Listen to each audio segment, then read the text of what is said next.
আসসালামু আলাইকুম এভরিওয়ান। কোনো প্রকার ঝামেলা ছাড়াই চুলাতেই তৈরি করে দেখাবো রেস্টুরেন্টের স্টাইলে তান্দুরি চিকেন। আর এই চিকেনটা খেতে একদম হুবহু রেস্টুরেন্টের মতোই হয়েছে। আশা করছি আজকের এই রেসিপিটি আপনাদের সবার খুব ভালো লাগবে। তান্দুরি চিকেন তৈরি করার জন্য আমি ঘরোয়াভাবেই একটা গরম মশলা তৈরি করে নেব। এই জন্য আমি এখানে এলাচ, দারচিনি, লবঙ্গ, কালো গোলমরিচ, তেজপাতা, তার সাথে নিয়েছি জয়ফল, জয়ত্রী এবং তার সাথে অ্যাড করেছি পোস্তদানা। মোট কথা আমার ঘরে যা যা গোটা গরম মশলা ছিল তার সব কিছুর কম্বিনেশনেই কিন্তু আমি এই গরম মশলাটা তৈরি করে নিয়েছি। কড়াইতে খুব ভালোভাবে গরম মশলাগুলোকে টেলে তারপর আমি এটাকে ফাঁকি করে নিয়েছি। আপনারা চাইলে এই গরম মশলাটা কিন্তু বাইরে থেকে কিনে এনেও ব্যবহার করতে পারেন, অথবা তান্দুরি মশলা নামে যেই প্যাকেট মশলাটা পাওয়া যায় সেটা দিয়েও কিন্তু এই তান্দুরি চিকেনটা তৈরি করতে পারেন। একটি কড়াইতে আমি হাফ কাপ পরিমাণ সরিষার তেল আর তার সাথে 1 চা চামচ পরিমাণ ঘি দিয়ে দিচ্ছি। আর তার সাথে তরকারি বাড়ার যে চামচটা আছে সেই চামচের 1 চামচ ভরে ভরে বেসন দিয়ে দিচ্ছি। বেসনটাকে তেলের মধ্যে খুব ভালোভাবে মিশিয়ে নিচ্ছি। আর তারপর চুলার আঁচটা আমি জ্বালিয়ে দিয়েছি। এ পর্যায়ে চুলার আঁচটা কিন্তু একদম লোতে থাকবে। এখন এখানে অ্যাড করব ভরে ভরে 1.5 চা চামচ পরিমাণ মরিচ গুঁড়ো। আর তার সাথে অ্যাড করছি তরকারি বাড়ার যে চামচটা আছে না সেটা দিয়ে ভরে ভরে 1 চামচ কাশ্মীরি রেড চিলি পাউডার।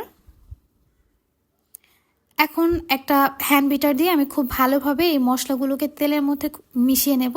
আর এই পর্যায়ে চুলার আঁচটা কিন্তু জ্বালানোই থাকবে। খুব ভালোভাবে মেশানো হয়ে গেলে এখন চুলা থেকে আমি এটাকে নামিয়ে ফেলবো। চিকেনের পিসগুলোকে খুব ভালোভাবে ধুয়ে তারপর এখন আমি এটাকে কেটে নিচ্ছি। আর এটাকে একটু ডিপ করে কাটতে হবে যাতে মশলাটা পুরো চিকেনের মধ্যে ঢুকে। চিকেনটাকে কাটার আগে কিন্তু আমি খুব ভালোভাবে ওয়াশ করে নিয়েছি। তারপর এটা কেটে আমি কিন্তু আর ধুবো না। তারপরে যদি চিকেনের গায়ে পানি লেগে থাকে সেক্ষেত্রে আপনার চিকেনটাকে একটু মুছে নেবেন। চিকেনগুলোকে ভালোভাবে কেটে নিয়েছি। আর এখানে আমি প্রায় হাফ কাপ পরিমাণ টক দই পানি ছড়িয়ে নিয়েছি। অ্যাড করছি 1.5 টেবিল চামচ পরিমাণ ধনিয়া গুঁড়ো। এখন যে গরম মশলাটা তৈরি করে রেখেছিলাম সেটা সম্পূর্ণই দিয়ে দিচ্ছি।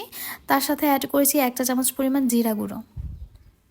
দিয়ে দিচ্ছি বিট লবণ হাফ চা চামচ পরিমাণ এবং তার সাথে দিয়ে দিচ্ছি সাদা লবণ 1 চা চামচ পরিমাণ। এখানে প্রায় 2 চা চামচ পরিমাণ সয়া সস এবং 2 টেবিল চামচ পরিমাণ টমেটো কেচাপ অ্যাড করছি। এখন এই মশলাগুলোকে খুব ভালোভাবে মিশিয়ে নেব। পেঁয়াজ বাটা দিতে ভুলে গিয়েছিলাম। আমি এখানে প্রায় 1/3 কাপ পরিমাণ পেঁয়াজ বাটা এবং 1/3 কাপ পরিমাণ আদা রসুন বাটা নিয়েছি। এখন এই সমস্ত উপকরণকে একসাথে খুব ভালোভাবে মিশিয়ে যেই তেলের মিশ্রণটা তৈরি করে রেখেছিলাম সেটা এখন এখানে দিয়ে দিচ্ছি। হাতের সাহায্যে মশলাগুলোকে খুব ভালোভাবে মিশিয়ে নিতে হবে।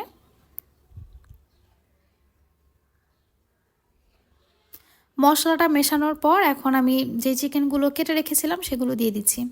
আমি এখানে প্রায় 9 পিসের মতো চিকেন নিয়েছিলাম। আর 9 পিস চিকেনের জন্য আমার মশলার পরিমাণটা এইরকম ছিল।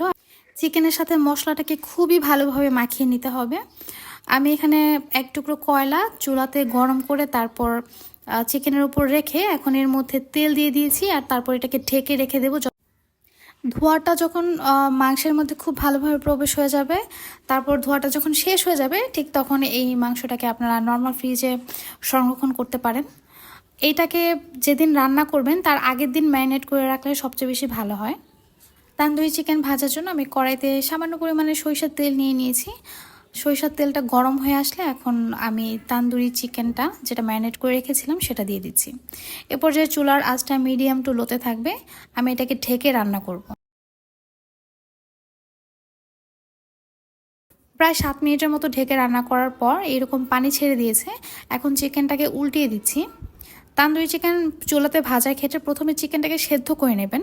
এভাবে অল্প আঁচে ঢেকে রান্না করে এটাকে সেদ্ধ যখন হয়ে যাবে তখন এটাকে চুলার আঁচটা বাড়িয়ে একটু ভেজে ভেজে নিলেই কিন্তু সুন্দর একটা কালার চলে আসে। তো আমি এইভাবে উল্টে পাল্টে চিকেনটাকে প্রথমে সেদ্ধ করে নিয়েছি এবং সেদ্ধ করার পর এর উপর আরও একটু মশলা দিয়ে দিয়েছি। তারপর চুলার আঁচটা বাড়িয়ে এখন এটাকে একটু পোড়া পোড়া ভাব নিয়ে আসতে হবে। এই তো আমার চিকেন তান্দুরি কিন্তু রেডি হয়ে গিয়েছে, দেখতেই পাচ্ছেন। এটা চুলাতে তৈরি করার পরও কিন্তু খুবই সুন্দর একটা আবরণ পড়েছে মাংসের উপরে, দেখতে কিন্তু খুবই আকর্ষণীয় মনে হচ্ছে। আর এই যে আমার চিকেন তান্দুরিগুলোকে আমি ভেজে নিলাম। দেখতেই পারছেন এটা দেখতে কতটা আকর্ষণীয় মনে হচ্ছে। এটা খেতে কিন্তু আলহামদুলিল্লাহ খুবই মজা ছিল। আপনার বাসায় এটা অবশ্যই ট্রাই করবেন। আজ এই পর্যন্তই। আল্লাহ হাফেজ।